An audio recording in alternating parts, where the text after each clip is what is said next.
Bonjour. Je m'appelle Jocelyne Neigeon et en fait on m'appelle Joss, tout le monde m'appelle Joss. Je viens d'avoir 53 ans. J'ai fait mon premier stage d'initiation en 1998 chez Jean-François Escoulène. J'ai fait ensuite une formation longue chez lui pendant 2 ans. Fin 2006, je me suis installée en entreprise individuelle à la Chambre des métiers. Alors moi je me dis artisan tourneur ou tourneuse sur bois, mais quand je dis artisan d'art, je me sens bien.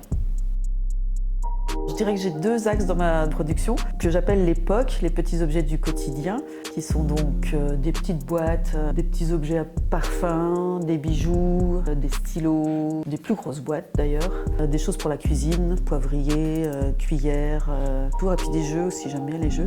En fait, des objets qu'on utilise au quotidien, qui vont se transmettre de génération en génération, qui sont raisonnables en termes de prix, parce que je tiens vraiment à produire des choses que les gens peuvent s'acheter, les gens de base comme moi. Mais j'ai quand même aussi un autre univers plus cher pour le coup, parce que je passe plus de temps, plus artistique, et des pièces qu'on pourrait penser qui ne servent à rien, mais en fait si, ça sert à faire rêver et ça n'a pas de prix. Je vis de mon activité, de la vente des objets que je fabrique. Depuis 2012, je donne des cours à l'école Escoulène depuis la création de l'école. Je tiens à ce que la vente soit prioritaire par rapport aux cours, pour vraiment vérifier que je peux vivre de mon activité. Allez, je t'emmène dans l'atelier. Alors moi je suis quelqu'un de très discipliné, d'autodiscipliné. Je m'impose une discipline, mais j'aimerais pas qu'elle me soit imposée par quelqu'un d'autre. Des fois j'ai l'impression que je suis en vacances quand je suis à l'atelier. J'aime vraiment y aller, quoi. Pour découvrir le tournage, si c'est un Français, il faut déjà aller voir dans le monde français. Forcément, alors Jean-François Escoulène, c'est un mec qui est excellent dans sa profession et qui est d'une générosité incroyable avec les gens qu'il a formés. Et ça reste mon maître toujours.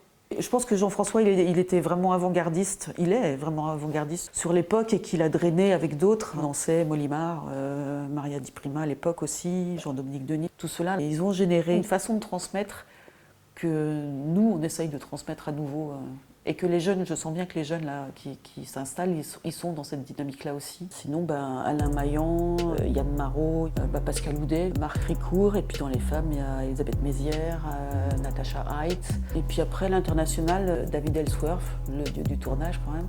Il faut aller voir Jacques Vézery, il faut aller voir Binfo. C'est extraordinaire ce qu'il fait, quoi, ce qu'il faisait. Voilà, après j'ai beaucoup d'affection pour Betty Scarpino, Bonnie Klein. Sans oublier les Anglais, les Irlandais, qui sont super aussi. Je fais un peu de texture, un peu de après-tour, mais pour moi le tour reste vraiment important quand même.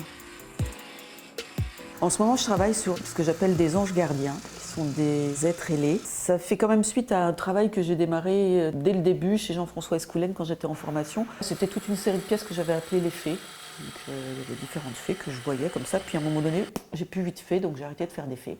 Parce qu'il faut voir les fées pour les faire, sinon tu peux pas. Et puis après, j'ai travaillé plus sur la boule, la sphère, qui est vraiment une forme parfaite. Du coup, j'aime beaucoup faire. Donc j'ai commencé à démarrer toute une série de ce que j'appelle bulles de dentelle, donc des boules qui sont creusées à moitié et percées sur le dessus pour la plupart. Et puis voilà, j'ai rencontré un de ces fameux clients qui m'a dit maintenant, ça serait temps pour toi de te déployer. C'est le mot, déployer. Et quand il m'a dit ça, j'ai vu ça comme ça. Et je me suis remise à faire des espèces de personnages assez filiformes avec... je voyais des ailes, quoi, évidemment. Voilà, donc là, je travaille sur ça, sur ce thème-là, les anges gardiens, les êtres ailés, les êtres tutélaires, etc.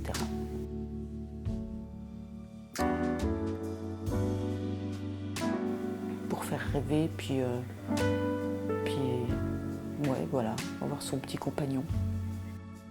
Il faut rêver, en fait, sinon on ne fait rien. Sinon, si on voit la réalité de ce qui nous attend, on n'y va pas, c'est sûr. Donc du coup, il faut rêver.